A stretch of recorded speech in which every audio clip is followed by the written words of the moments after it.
Okay, let's get started. I'm going to be making the optional side panel pocket. And if you're going to be making this pocket and not the kangaroo pocket, when you cut out your front pieces, this is the middle front, you do not need to cut out this part. So you're either just going to fold that back or cut it off and cut your front piece without that. And the same goes for your front side piece. You don't need the kangaroo pocket part. And so after you have those three pieces cut out, your optional pocket and then your front side and in the middle of the front, you're going to take your pocket pieces and you're going to fold down the top 3/4 of an inch, and then you're going to hem it either with your cover stitch or a stretch stitch on your regular machine. And then once we've hemmed that, we're going to find the side panel that goes with it, and we are going to just baste it down to make them one piece. So just take a longer stitch on your sewing machine just to kind of keep it together. You can even hand baste if you want to do that. You have finished your front side panels, and this is what it should look like. And so the wrong side of your pocket is to the right side of the side panel. And when I basted it, I actually did it in a not very logical way. I always baste the bottom together first, and then I come up each side with my sewing machine.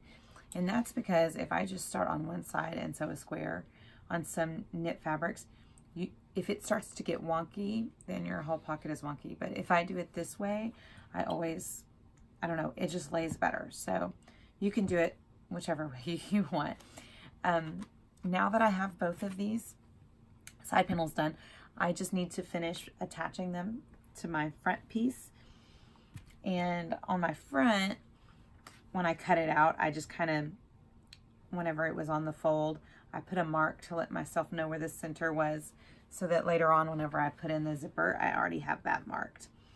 And I also have my markings here and then on each side panel. So I'm going to match these side panels up.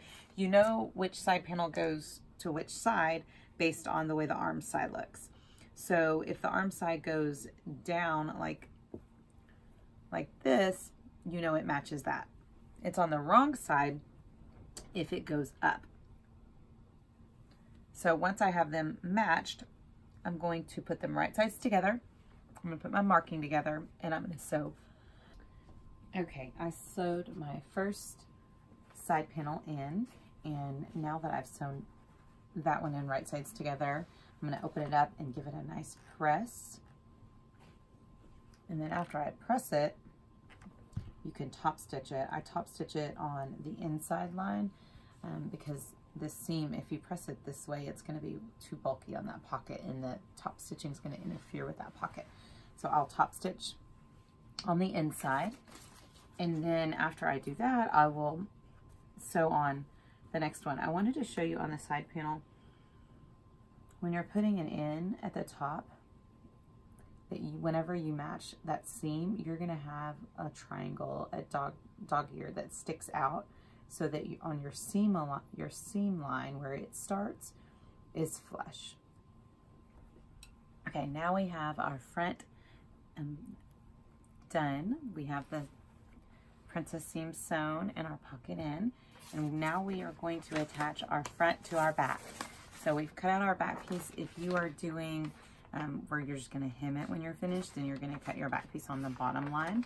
If you're going to attach a band, then you're going to have cut it on this line.